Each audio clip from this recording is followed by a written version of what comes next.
सुबोध भैया जिंदाबाद जिंदाबाद जिंदाबाद। वार्ड पंचायत की जनता जिंदाबाद जिंदाबाद जिंदाबाद। वार्ड नंबर 13 जिंदाबाद जिंदाबाद जिंदाबाद।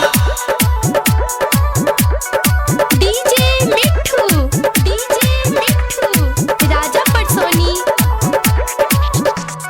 भाभी परतियासी बड़े अफराडी किसान भाभी परतियासी बड़े अफराडी किसान चाचा विजयी बनाई दी है सुबोध भैया के जिताई दी है ये चाचा विजयी बनाई दी है सुबोध भैया के जिताई दी है वार्ड नंबर 13 से बड़े लोग ध्यान वार्ड नंबर 13 से बड़े लोग ध्यान चाचा विजयी बनाई दी है सुबोध भैया के जिताई दी है चाचा विजयी बनाई दी है सुबोध भैया के जिताई दी है डीजे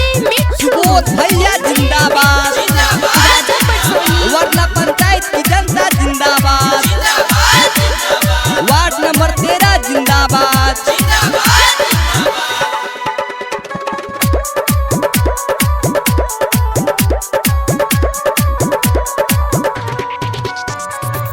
भैया जी जीती है अपना समाज से गरीबी भागा जाई हो वार्ड नंबर 13 विकसित हो जाई खुशी के दिन तब आई हो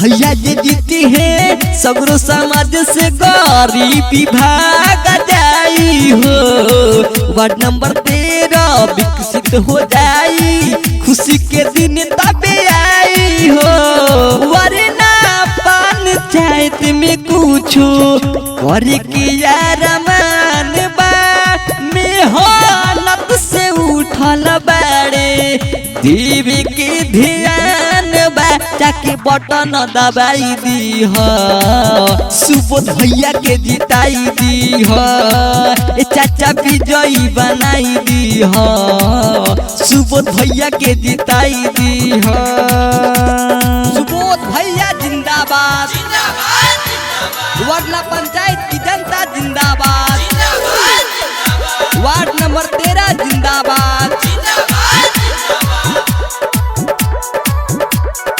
डीजे मिठू राजा पटसोनी। छुअत बहरे राउर पौआ सबके दीही बताई हो लागल बयास जमन करी है विकास सुनी कहे संतोष गाई हो छुअत बारे राउर पौआ सबके दीही बताई हो लागल बयास जमन करी है विकास सुनी कहे संतोष गीत गाई हो गोवा के होई अबस मसिया समाधान पंच हो बनावे के बाटे देख ध्यान आशीर्वाद बनाई दी है चाचा इना के जिताई दी है सुबोध भैया के जिताई दी है चाचा विजयी बनाई दी है।